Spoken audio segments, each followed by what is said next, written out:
my name is Bushiris and I used to be a Sangoma. In this channel, I talk about everything, guys. Abokorobela, the secrets that we were taught not to share with you guys, how we used to trick you guys, the spirits, how everything works when you go to a Sangoma for consultation, yamatambo. So whether you believe in God or don't believe in God, please check out this channel so we can talk about it. If you believe in God, let's share the gospel. If you don't believe in God, you can check out the channel too. I want to hear your opinion, and I want people to actually share their opinion, not insulting me without saying why. Thank you, and I'll see you on my channel. Hello, everybody. Thank you so much for joining me on my channel. My name is Uncle Solomon. That is Solomon Izangi Shams. It's so good to be with you today. Thank you for everyone joining in for the first time. I appreciate you. There are hundreds of videos uploaded already that you can check out on different issues. Please do so. And also, if you are watching and you're watching on Facebook, or you're watching but not subscribed to this YouTube channel, may I ask you to please subscribe to the YouTube channel, Solomon's Temple. Please do so immediately. I would love to have you here. And I do one-on-one YouTube coaching. I coach you on how to use YouTube effectively, how to set up a YouTube channel, how to join the partners program, how to get your views on your subscribers, get more subscribers, and also how to monetize, make money from YouTube. So if you were interested, you can get in touch with me via this WhatsApp number +27 822129438, and we would get it done. I would try to, show you one or two things. But I must say there is a little donation that I ask people to make towards that. So thank you so much, everybody. Really appreciate each and every one of you guys who are here. Let me see. Somebody saying, is it true? What is true? Good morning, my brother. Salute to you also. Salute to you. Yeah. So I want to just share with you guys an update. I love to bring updates around Bushiri. So it is important for me to bring this update about the issue of the Bushiris. Now we know Mary Bushiri and Shepherd Bushiri escaped from South Africa. They were bailed to 20,000 rand each, and there is 5 warrants of arrest against Bushiri, and there is 2 warrants of arrest for Mary Bushiri. They escaped, crossed the border, got into their home country, Malawi. Now you cannot just go into Malawi and get them back here to face different charges of theft, money laundering, and fraud. They they defrauded people of over 100 million rand. So now whose responsibility is it to get Bushiri and his wife Mary back to South Africa to face the court? That's the responsibility of the justice system, the Ministry of Justice, Department of Justice in South Africa. So they've been on it. Last Friday, a team of South African police people, intelligence, National Prosecution Authority, made their way to Malawi so they can begin to argue the case in court. So now the Minister of Justice for South Africa, Mr. Ronald Lamola, came out and said, look, the Bushiris will be extradited to South Africa. So this is what he said. The case is still going on, so it's not like they're just getting extradited. But he is confident that the Bushiris very soon will be extradited to South Africa. If you ask me about my opinion, I was like, is that really what's going to happen? So this is Mary and Shepherd. As you can see them, they're back in Malawi. And they're living like king and queens there, because Malawi, we know, is a very impoverished country. So the money that they stole and embezzled and laundered from South Africa, the loot that they scam people, it's what they're living on right now and creating that sort of businesses that they're creating and really still living large. But the good thing for these 2 criminals is they cannot even step out of Malawi. They cannot leave Malawi. Why? Because there is an international warrant of arrest against them by the Interpol. You know, the Interpol, International Police. If they leave their country and step into Zimbabwe, they're going to be arrested. If they leave their country and step into Kenya, they would be arrested. If they step into Nigeria, step into Dubai or anywhere. So right now they are confined to Malawi. How frustrating is that? For the rest of your life, you're just going to live in one country. So all his traveling and whatever, all that one is cut off.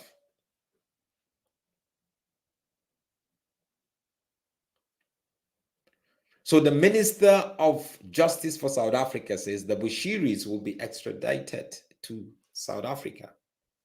Again, if you ask me, will they be extradited? For me, if you want my answer, I will tell you, I don't see that happening. Mr. Minister, I don't see that happening. But this is part of what they said here. The Justice Ministry said it is hopeful that the controversial Shepherd Bushiri and his wife Mary will be extradited to South Africa. This as court proceedings have begun in Malawi this week. So right now there's a court proceeding regarding his extradition back to South Africa. In February, the Malawi High Court ruled that Section 6 of the Extradition Act of the Malawi clarified that the witnesses or relevant witnesses to a preliminary inquiry extradition hearing are those witnesses who will be able to answer and convince the court conducting the inquiry on Section 6 of the Malawi Act. And this is what they said. Bushiri and his wife had filed an urgent application that witnesses from South Africa physically appeared in court in Malawi to testify in the extradition case.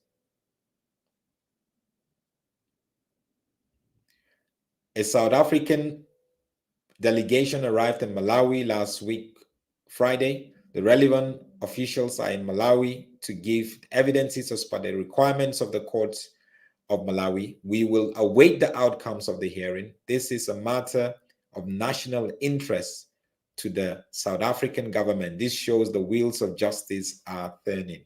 Well, I must say kudos to the Justice Department and to the government of South Africa, right? Because it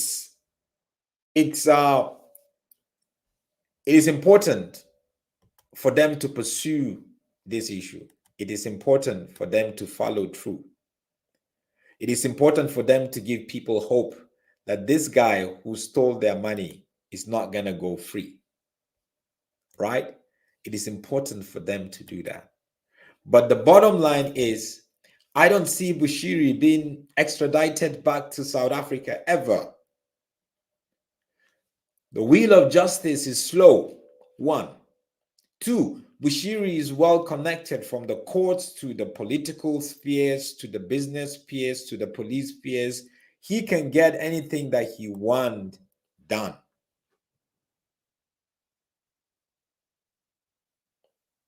That's important.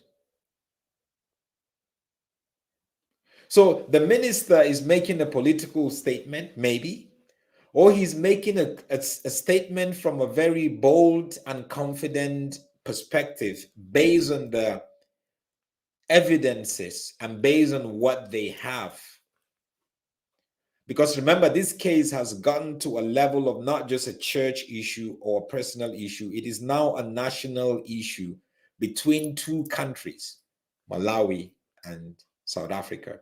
And these two countries historically have a relationship that's gone on for years. There are a lot of Malawians, second, third generation Malawians who are here, who are South Africans. They've never been to Malawi, but their grandparents or their parents were Malawians, or their great-grandparents were Malawians. You see, I don't want to deflate the confidence of the minister or the state thinking that Bushiri will just be extradited easily. For him to be extradited, he would do anything possible. Remember, he knows that if he is extradited back to South Africa, he's going to spend nothing less than 10 years in prison. Minimum. So why would you want somebody who is not even 40 years of age yet? Somebody who is used to the good life and the lavish life, people serving him here and there, for you to think that you can just step in and get that. And you have to understand the Malawi justice system also. You know, sometimes it's about the highest bidder. You bribe. I know this, they have escalated this issue to the level of the presidency. So definitely this issue would be given a very, very close attention by the government of both countries. This man stole over 100 million rand from people. But the government that is trying to say Bushiri will be extradited back to South Africa. Are you trying to tell me that Bushiri didn't leave this country or escaped from this country, South Africa, with the help of some of the government officials, either the police or the immigration or some political heavyweight? He paid his way out of South Africa. He would say, look, get me out of this country, me and myself and my wife. Each of us, I'll give you 2 million, 4 million. And obviously, a government official hearing 4 million will take it. 1 million will come to him. He will use the others to pay other people. That's how they work, unfortunately, these corrupt people. I don't foresee Bushiri being extradited anytime soon. I don't even see him being extradited to South Africa. He will do anything possible. He would use any trick in the book to make sure that never, ever, they're not going to come anywhere close to getting him here. To go to jail?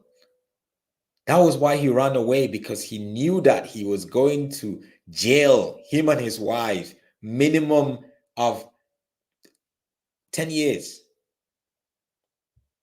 If I was Bushiri, I would have just stayed, and probably he would have been in jail now. He would have actually probably served 2 years already and maybe 8 years to go. That would have been easier. But he took the other way. Now he's confined to Malawi. He cannot go anywhere. Even with the private jet, he cannot fly anywhere. He can just fly from Lulungwe to Blantyre. That's just it. But the Minister of Justice of South Africa, Minister Ronald Ramola, is very, very optimistic that the Bushiris will be extradited very soon. Let's wait and see then. Thank you so much. God bless you. I believe a criminal like Bushiri deserve to face justice.